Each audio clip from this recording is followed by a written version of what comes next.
السلام علیکم ورحمۃ اللہ وبرکاتہ۔ سورۃ البقرہ آیت نمبر 116۔ اعوذ باللہ السمیع العلیم من الشیطان الرجیم من ہمزہ ونفخہ ونفثہ۔ وقالوا، اور انہوں نے کہا، اتخذ، بنایا ہے، اللہ نے، ولدا، اولاد، سبحانہ، پاک ہے وہ، بلکہ لہو، اسی کے لیے ہے، ما، جو کچھ، فی میں، السماوات، آسمانوں، والارض، اور زمین، کل، سب کے سب، لہو، اس کے لیے، قانتون، تابع فرمان ہے۔ بدیع السماوات والارض، بدیع، نئے سرے سے پیدا کرنے والا ہے، السماوات، آسمانوں کو، والارض، اور زمین کو، وَإِذَا، اور جب، قضا، وہ فیصلہ کرتا ہے، امرا، کسی معاملے کا، فَإِنَّمَا، پس یقیناً، یقول، وہ کہتا ہے، لہو، اس چیز کے لیے، کن، تو ہو جا، فَيَكُونُ، پس وہ ہو جاتا ہے۔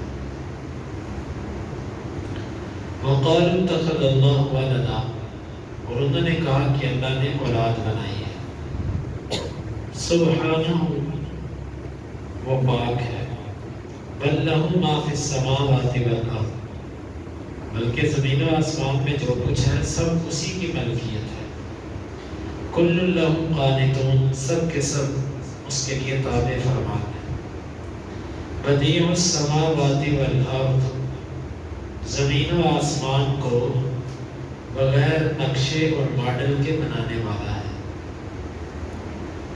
وَإِذَا قَضَىٰ أَمْرًا فَإِنَّمَا يَقُولُ لَهُ كُن فَيَكُونُ، اور جب وہ کسی چیز کا فیصلہ کرتا ہے تو وہ اسے کہتا ہے تو ہو جا، بس وہ ہو جاتی ہے۔ اللہ کے گھروں سے روکنے والوں کا ایک اور جرم بیان کیا کہ انہوں نے اللہ تعالیٰ کے لیے اولاد کا دعویٰ بھی کر رکھا ہے۔ یہودیوں نے عزیر، عیسائیوں نے عیسیٰ، مشرکین مکہ نے فرشتوں کو، اور آج کے اگر آپ مشرکوں کو دیکھیں تو انہوں نے محمد صلی اللہ علیہ وسلم کو نور من نور اللہ کہہ کر، اللہ کا نور کہہ کر، انہوں نے بھی انہی پہلوں کے ساتھ ان کے قدم پر قدم رکھا۔ تو یہ سب کے سب اللہ تعالیٰ کے لیے اولاد ثابت کرنے والے ہیں۔ حدیث کے اندر آتا ہے، اللہ کے نبی صلی اللہ علیہ وسلم فرماتے ہیں کہ اللہ تعالیٰ نے فرمایا کہ آدم کا بیٹا مجھے گالی دیتا ہے۔ اس کا گالی دینا کیا ہے؟ اس کا گالی دینا یہ ہے کہ یہ کہتا ہے کہ اللہ نے اولاد بنائی۔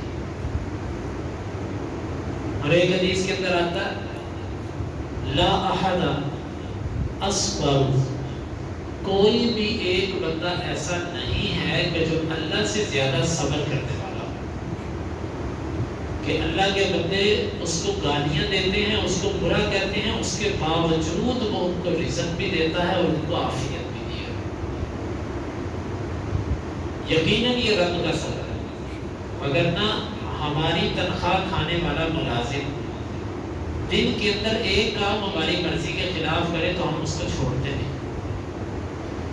تو رب کی مخلوق جن کا رب محتاج بھی نہیں ہے، ہم تو اپنے ملازم کے محتاج بھی ہیں، رب کا محتاج بھی نہیں، اور وہ رب کی نافرمانیاں بھی کرے اس کے باوجود وہ ان کو رزق دے۔ اللہ سے زیادہ صابر کون ہے؟ انہوں نے کہا کہ اللہ نے اولاد بنائی۔ اللہ تعالیٰ نے اس کا 3 طریقوں سے رد کیا۔ پہلی بات، سبحانہ، وہ پاک ہے۔ جو پاکی ہوتی ہے یہ اولاد کے منافی چیز ہے، کمال درجے کی پاکی اولاد کے منافی ہے۔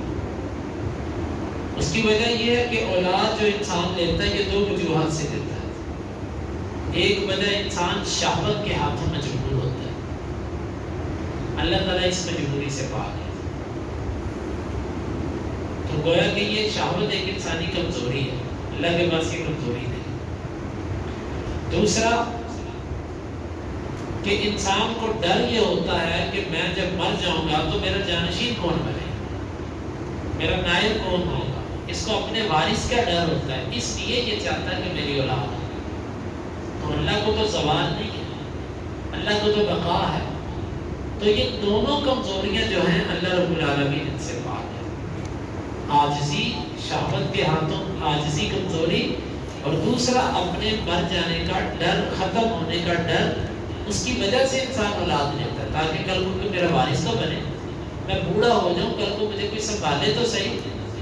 سبحانہ، اللہ نے فرمایا اللہ ان عیبوں سے پاک ہے، اس کو اولاد کی کیا ضرورت۔ دوسری دلیل بل لہ ما فی السماوات والارض،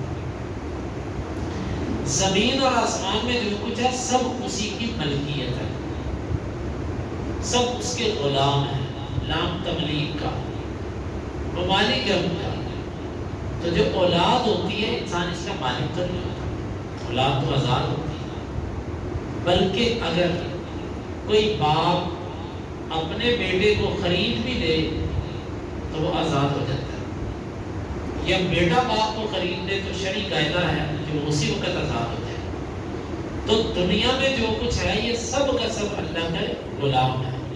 تو اگر یہاں پر اللہ کی کوئی اولاد ہوتی تو وہ اللہ کی غلام تو نہ ہوتی، جبکہ زمین و آسمان میں جو کچھ ہے وہ سب اللہ کے غلام ہے۔ جو اولاد ہوتی ہے یہ غلام ہی نہیں ہوتا، یہ دوسرے طریقے سے رد ہے۔ لہٰذا اس پہ ان لوگوں کا بھی رد ہے کہ جو اللہ کے لیے شریک بناتے ہیں اور عجیب و غریب قسم کی کرامات کی ثابت کرتے ہیں کہ وہ ایسے کر دیں گے، وہ اللہ کو منوا لیں گے، کوئی نہیں منوا سکتا اللہ ہے۔ کل اللہ قانتون، تیسرا اس کا رد یوں کیا کہ سب کے سب اس کے تابع فرما ہے۔ بعض دفعہ ایسے ہوتا ہے کہ انسان کی اولاد جو ہے نا وہ سرکش نکل آتی ہے، اس کی بات نہیں مانتی، اللہ کہتا ہے سب کے سب میرے تابع فرما ہے۔ اب جو کافر ہے وہ بھی حکم کونی کا تابع ہے، اور جو مومن ہے وہ حکم شرعی، یعنی کافر بھی اللہ کے بنائے ہوئے نظام کا پابند ہے۔ اللہ کا نظام کیا، بھوک لگتی ہے، پیاس لگتی ہے، انسان تھکتا ہے، سوتا ہے، خوشی غمی آتی، کوئی کافر کہے میں اللہ کے نظام کو نہیں مانتا، میں نہیں کھانا کھاؤں گا، میں سوؤں گا نہیں، میں تھکوں گا نہیں، میں پیوں گا نہیں، میں قضائے حاجت نہیں کروں گا، کوئی کافر یہ کہہ کر دکھائے۔ یہ رب کا بنایا ہوا نظام ہے، ہر ایک اس کا پتہ ہے۔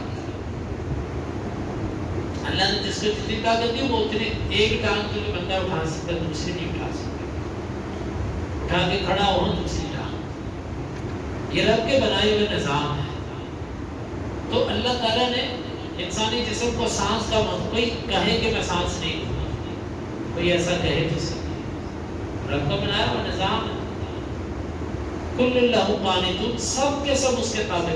ویسے قنوت اس کے 13 کے قریب معنی جو ہے وہ اہل علم نے ذکر کیا، 13 کے قریب۔ تو اس کا معنی سکوت بھی ہوتا ہے، اس کا معنی کھڑا ہونا بھی ہوتا ہے، اس کا معنی نواز بھی ہوتا ہے، اس کا معنی تابع فرمان ہونا بھی ہوتا ہے، پر یہاں پر اس سے مراد جو ہے وہ تابع فرمان ہونا، سب کے سب اس کے تابع فرمان۔ تو گویا کہ اس آیت میں اللہ تعالیٰ نے یہودیوں، عیسائیوں، مشرکوں کی مذمت کی جو اللہ کے لیے اولاد ثابت کرتے ہیں۔ پھر آگے اللہ تعالیٰ نے اپنی مزید قدرت کا اظہار کیا، بدیع السماوات والارض۔ بدیع، بدع کا معنی ہوتا ہے کسی چیز کو ایجاد کرنا، عدم سے وجود میں لے کر آنا، یہ ہوتا ہے بدیع۔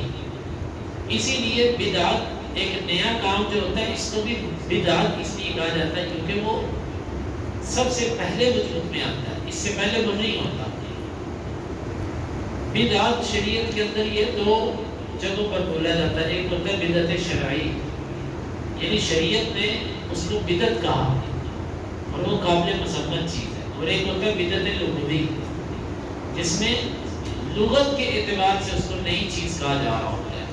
شرعی لغت بدعت وہ نہیں ہوتی، جس طرح عمر رضی اللہ عنہ نے تراویح کو کہا تھا صحیح بخاری کی حدیث ہے کہ نعمت البدعۃ هذه، تو وہ لغت کے اعتبار سے نا، شریعت کے اعتبار سے نہیں۔ بدیع السماوات والارض، وہ آسمانوں اور زمین کو نئے سرے سے بنانے والا ہے۔ دنیا میں کوئی بھی بندہ کسی چیز کو بناتا ہے تو وہ ماڈل نقشہ سوچ کے بناتا ہے، یا کسی چیز کو دیکھ کے کہتا ہے یہ چیز ایسی ہے میں ایسی بناؤں گا۔ اللہ تعالیٰ نے زمین اور آسمان کو بنایا، اس سے پہلے نہ کوئی اس کی مثال تھی، نہ کوئی نقشہ تھا، نہ کوئی ماڈل تھا کہ جس کو اللہ دیکھ کے بناتا۔ یہ ہے قدرت اور کمال۔ تو گویا کہ اس میں اللہ تعالیٰ اشارہ اس بات کی طرف کر رہا ہے کہ عیسائیوں، تم جو عزیر کو، عیسیٰ کو اللہ کا بیٹا کہتے ہو، یعنی وہ بغیر باپ کے پیدا ہو گیا۔ جو رب بغیر ماڈل اور نقشے کے زمین و آسمان کو بنا سکتا ہے، بغیر باپ کے عیسیٰ کو کیوں نہیں بنا سکتا؟ ابن جریر طبری رحمہ اللہ کہتے ہیں اس میں اس چیز کی طرف اشارہ نکلتا ہے کہ بدیع السماوات والارض، تم جس بنیاد پر عیسیٰ کو اللہ کا بیٹا کہتے ہو بات ہی غلط ہے۔ کیوں؟ تم کہتے ہو کہ اس کا باپ کوئی نہیں ہے، اور باپ کے بغیر ہو کوئی نہیں سکتا، لہٰذا اللہ اس کا باپ ماننا پڑے گا۔ اور جو رب زمین و آسمان کو بغیر ماڈل اور نقشے کے بنا سکتا ہے، وہ عیسیٰ کو بغیر باپ کے پیدا کیوں نہیں کر سکتا؟ وَإِذَا قَضَىٰ أَمْرًا، اور جب وہ چاہتا ہے، کرنا چاہتا ہے کسی کام کو، تو اس کو اس کے لیے بڑے اسباب اور وسائل اور یہ چیزیں پیدا نہیں کرنا پڑتی۔ تم کہتے ہو کہ شاید اتنا مشکل ہے اللہ کے لیے عیسیٰ کو بغیر باپ کے پیدا کرنا، فَإِنَّمَا يَقُولُ لَهُ كُن فَيَكُونُ، گویا کہ اس میں اشارہ کہ اللہ نے عیسیٰ علیہ السلام کو کن کہہ کے پیدا کیا، کن ہو جا، وہ ہو جاتا ہے۔ تو یہ تو تمہاری سوچ ہے نا کہ باپ کے بغیر کوئی بچہ نہیں ہو سکتا، اللہ تو کن کہہ کر بھی پیدا کر سکتا۔ اور یہودی اور زیادہ اسلام کو جو اللہ کا بیٹا کہتے تھے، اس کی وجہ یہ اہل علم نے لکھی تھی تاریخ کی کتابوں میں کہ ان کی تورات جو تھی وہ ان سے گم ہو گئی تھی۔ تو عزیر وہ شخص ہے کہ جنہوں نے زبانی ساری کی ساری تورات نکالی تھی، تو یہ کہتے تھے کہ یہ تو اللہ کا بیٹا ہی ہے۔ پھر اللہ تعالیٰ کہتا ہے کہ جو زمین و آسمان کو بغیر نقشے کے پیدا کر سکتا ہے، عزیر کے سینے میں تورات کو نقش کر دینا اس کے لیے کیا مشکل ہے؟ کوئی مشکل ہے؟ تم ان بنیادوں میں ان کو اللہ کا بیٹا کہتے ہو۔ اور اسی طرح دیگر مشرکین کا بھی رد ہے۔ گویا کہ ان دو آیات میں اللہ تعالیٰ نے ان مشرکوں کا رد کیا جو اللہ تعالیٰ کے لیے اولاد یا کسی قسم کی شراکت کو ثابت کرنا چاہتے ہیں۔ اللہ تعالیٰ سے دعا ہے اللہ تعالیٰ ان آیات کو سمجھنے کی اور عمل کی توفیق عطا فرمائے۔